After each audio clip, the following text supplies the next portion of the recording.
Van Dyke here for New Jersey Exposed. Today is Saturday, June 4th, 2022. The time is 4:24 p.m. Yes, that is Jersey time, very pleasant Jersey time. Sunshine, light breeze in the low 80s. Okay, so as many of you already know, there was a shooting that happened at a school, and what we've learned from this shooting is something that I've been saying for a long time. The police do not protect us. They enforce laws. They show up after the fact. They take a report and they go on Facebook and they ask for help. And what we learned at this shooting thing is these cops did not. Now, I don't actively follow this story. I just read the headlines and stuff. And I'm going to have somebody here that's with me that knows a little more about it, is going to speak about it. But what we learned is that there was no heroes at that school. Nobody ran in there right away to help anybody. The parents tried to go in there and they got stopped. And now what we're watching is they're going to rewrite the narrative. This is one thing police are very good at, and that is rewriting the narrative. And you're going to find out the investigation is done, that they investigated themselves and found they did nothing wrong. The lawsuits will come, and once again, the taxpayers will flip the bill for bad cops. And I'm not targeting the individual cops, because I know those cops are standing out there waiting for somebody to tell them what to do, but it certainly would have been nice if a cop said, wait, we can't wait here, we got to go in and take care of this. But that was not the case here. So anyway, I have somebody who I just met today, but we know each other, and I'm in admiration of this man because he is out there trying to fight the system, trying to expose the crap that goes on every day by these public servants. The one and only Randy Thompson out of Asbury Park is here with me, and the reason I have him here because he's been talking about this school shooting, and I like some of the things he had to say, so I wanted to give him a platform to talk. And I may interrupt him just like I do with Matt Tim. It's just my nature, people. You got to deal with it. I'll try not to interrupt him. So anyway, let's give a round of applause. There he is, the one and only. How's the picture? How's the picture look here? You in there? It looks okay. All right, so there you go. Just show you. I'm here with him. All right, so Randy, you've been following this story at the school shooting, and so why don't you tell everybody what you think, what's going on, and the developments and things like that. Sure. Well, everybody's frustrated because they can't get all the details out of this, but there's real salient issues that are welling up to the top, which are going to be issues no matter what the details shake out to be. Like the fact that the parents showed up. And at the point the parents showed up, they're hearing gunshots going off, and they're not allowing them to go in and get their children. And there's cops there. There's a significant police presence, and they're not going in to stop. Now, there was video of them handcuffing parents or something, or stopping them? I mean, I think handcuffing, pepper spraying, wrestling them to the ground, I would call that attacking parents who are trying to save babies who are their blood relatives. So that's not going to go away. And if they come out and say something like they did with the Seidel thing, where they say, well, the woman was dead already, so, you know, that doesn't change anything. Now, for those of you who don't know Seidel, you're talking about Seidel. Seidel to Neptune Township. Yeah, that's the police sergeant who had a long history of misconduct and domestic violence, and he ended up blowing his wife away in front of his daughter. Now he's in front of police as well. Yeah, in front of the police. So, anyway. So, you know, I don't think details that they could take and maybe leverage later are going to really change. Do you really think that anything they're telling us is the truth? I think they're showing us once again what they do and who they are, because you have them literally standing outside, at least the vast majority of them, acting like absolute yellow-bellied cowards, waiting who will not go in and confront, waiting for somebody to tell them what to do. Becoming bravo and aggressive and violent with the parents who are literally knowing that their babies are dying inside. Yeah. So I think that's showing us. Now, you think they're telling people half-truths? Or are they just rewriting the narrative to fit their agenda? I think they're, you know, I mean, they went from saying the gunman was confronted from the second he stepped on the property and tried to get into the door. That turned out to be a falsehood, you know? They said we were there within 4 minutes. Well, maybe, there's some details where a couple of cops went in there and, couldn't, shoot it out with the guy, and they retreated. But what about when you had the significant population? Why are you worried about a perimeter? Why are you not going in there and addressing the shooter? What was the story? They had a school resource officer there. Was it on scene? From what I understand, the Uvalde School District has its own chief of police and its own police department. The school district does. Yeah, which means the taxpayers are paying Right. extra money for this, in Right. addition to the municipal police department, in addition to probably the Now county and the state. they work for the Board of Ed. They work for the So Board now of the Ed. Board of Ed is on the hook for this because it's their police officers that didn't respond properly. Yeah. I mean, it's coming out that guy didn't have a radio, complete incompetence. I mean, who is he to say don't go in? Who were cops to listen to that when they say don't go in? Who was running the show there in the beginning? Was it the resource officer? I'm not sure of all those details, but I know that a salient point is that they're saying they were told not to go in. And here's the thing where you say, well, there's some good cops. Well, why wasn't there a good cop who said, that's not what you should do? Well, Randy, Why weren't there more than as I've said dozens of numerous cops? times, there's three kinds of cops. There's the bad cop. We all know the bad cop. Then you got the do-nothing good cop. He stands there and just says nothing as it all goes on around him.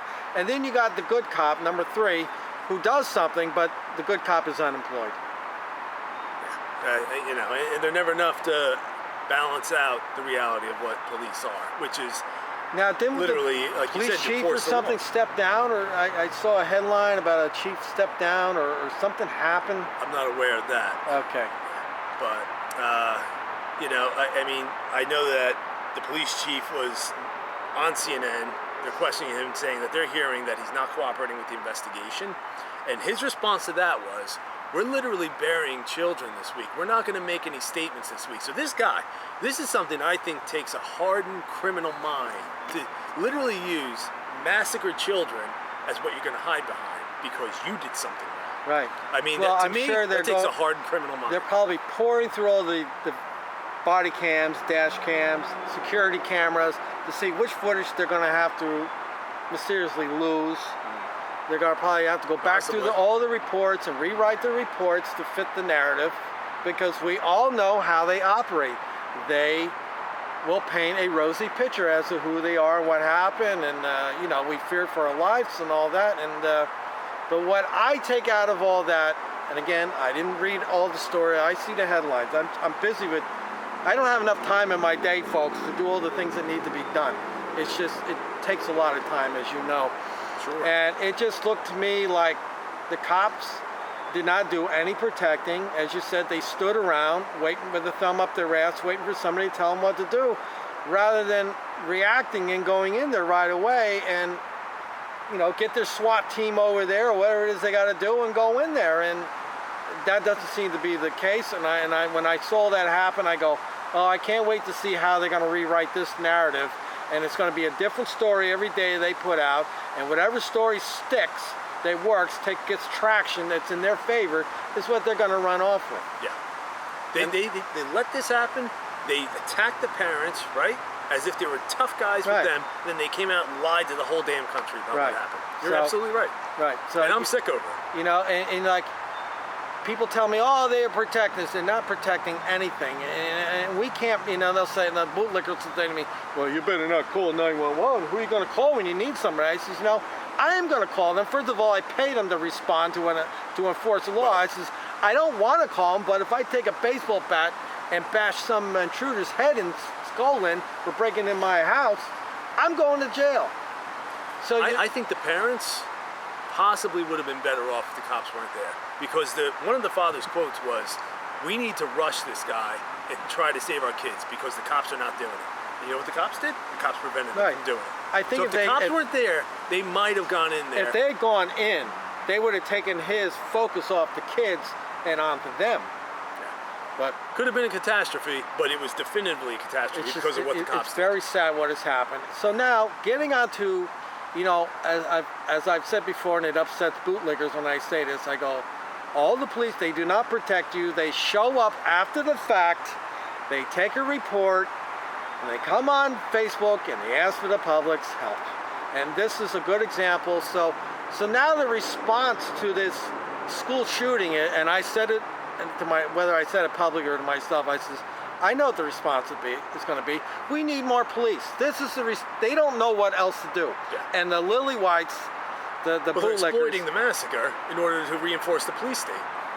Right. So, but I always say it's the lily whites, and because it is the lily whites. They live in fear, and I'm white, people, in case you didn't know. So don't call me a racist. And you're white too. Yeah. Well, I live in Asbury Park, a community of color. Yeah. And I have no problem saying this. There's a gay Karen hood. There's a black Karen hood. Yes. There's a white Karen hood. I mean, they love calling the police. But you don't see on people of their own color. You don't see on people black of different folks, colors. and you don't see too much as far as the Spanish folks doing that. So their solution to the problem is we need more policing in the school. Okay, well, sure. Who's behind that? The unions. So, yeah, all right, more police in the school. All right, so that's going to cause your taxes to go up and then that creates another problem because Uvalde had their own police department. I mean, if that's not a clear example of why you shouldn't do this. Right.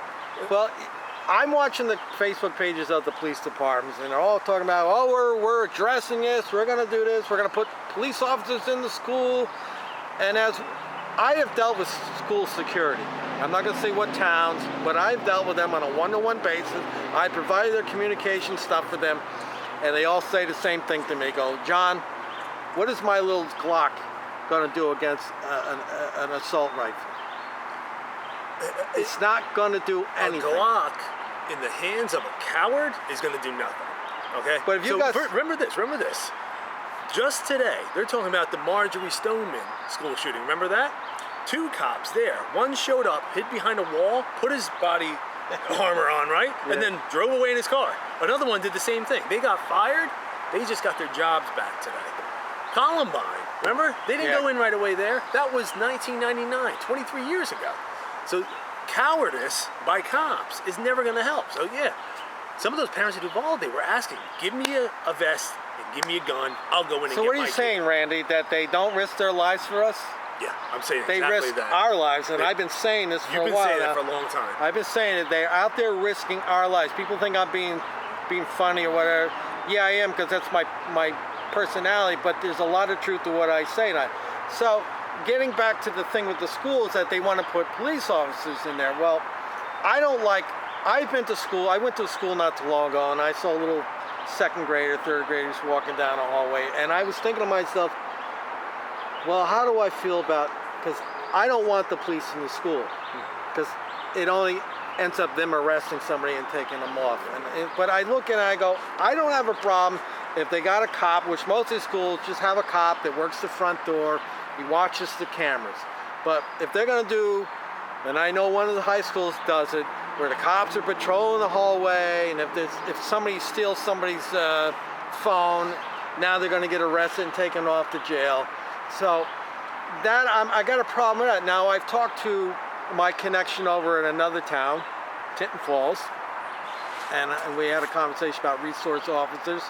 I says, I don't have a problem with a cop being in the school as long as he's not there trying to arrest people. If somebody gets in trouble, the school needs to handle it with the parent like they did when I went to school.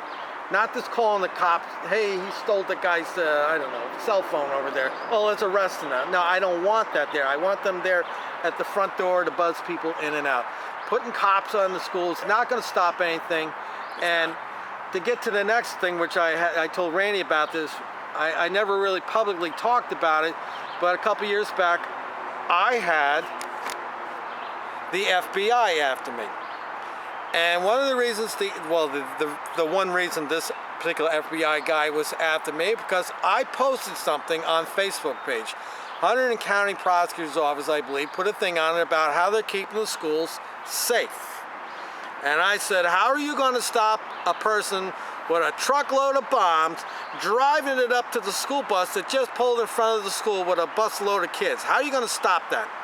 And of course, that triggered somebody, and they reported, and I had the FBI, and I met with them and resolved the problem. But this is the one thing, and I keep saying, I just said it on Middletown, I think their police department or something. They were putting some cop again up there, and I said, well, that's all nice, but how are you going to stop the guy with the buses unloading in front of the school? You're not going to do it unless you set up 4 walls with an entrance, you're not going to stop. This is a false sense of security. Somebody shows up at the front of the school with an AR-15 that's letting out, I don't know how many rounds per minute it does, and you got a cop sitting there with his sidearm that's, you know, putting out, can only put out as fast as he can pull the trigger.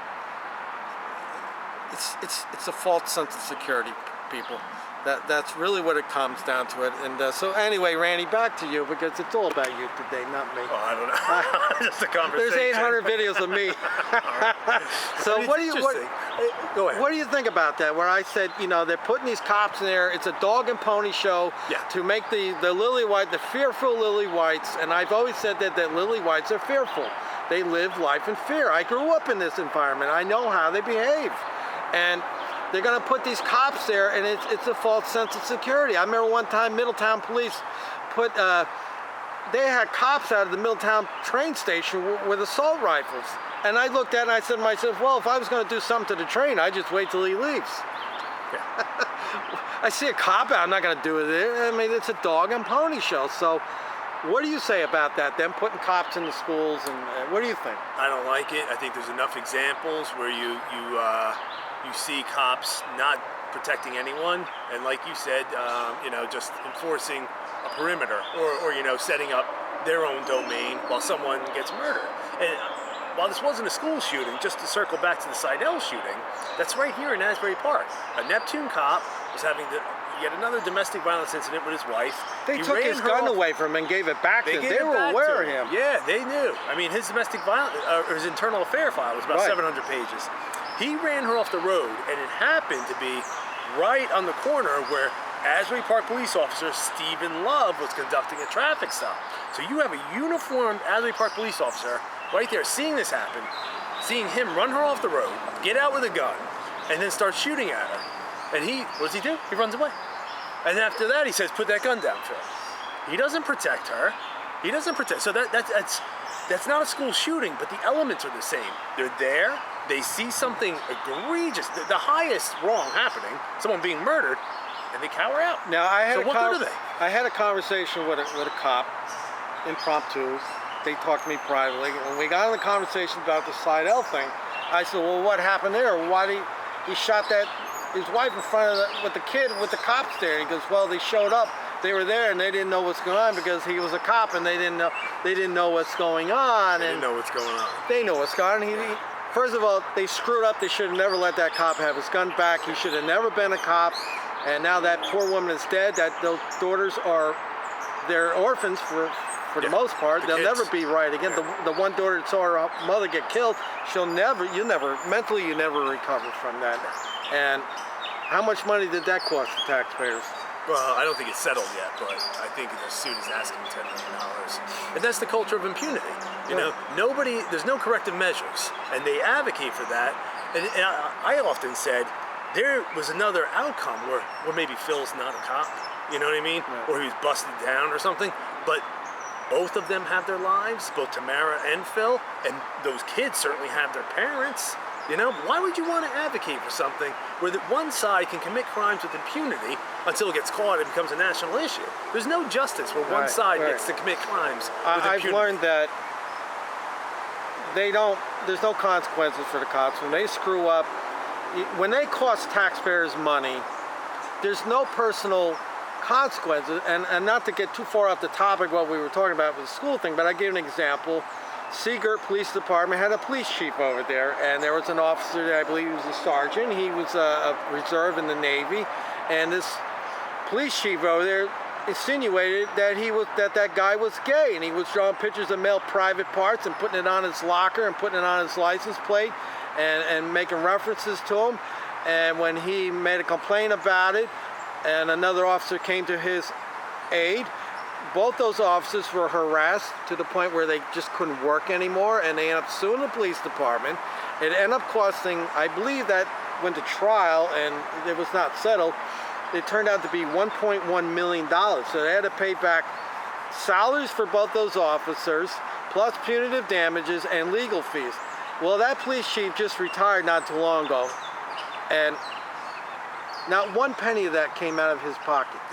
And I said in another video, until there's consequences for these cops, these bad cops, nothing is ever going to change because there's no consequences, and you have these bootlickers, these blue knob gobblers out there who will stand up for them and apologize for them to no end, and they'll attack me, they'll attack you.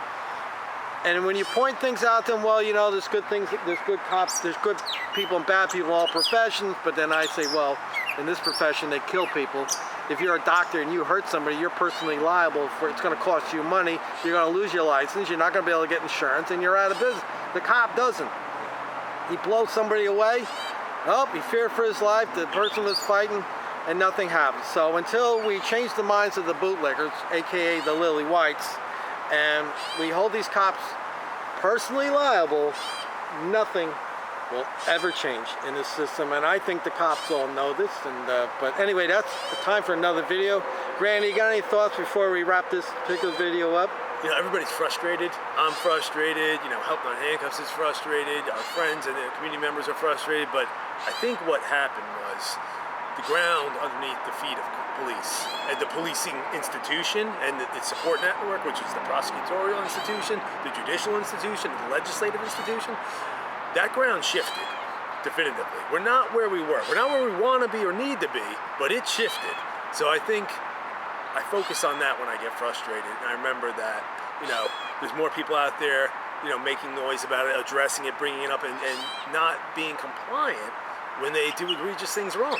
Exactly. And I think the one other thing that maybe I could just add is not only does that have to be accountability and ending the culture of impunity, but also changing our mindset of we don't need these cops. We don't need to run to them as safety and security. Right. When we could potentially figure out what makes healthier, safer, more secure communities on our Well, I'll end the video with this.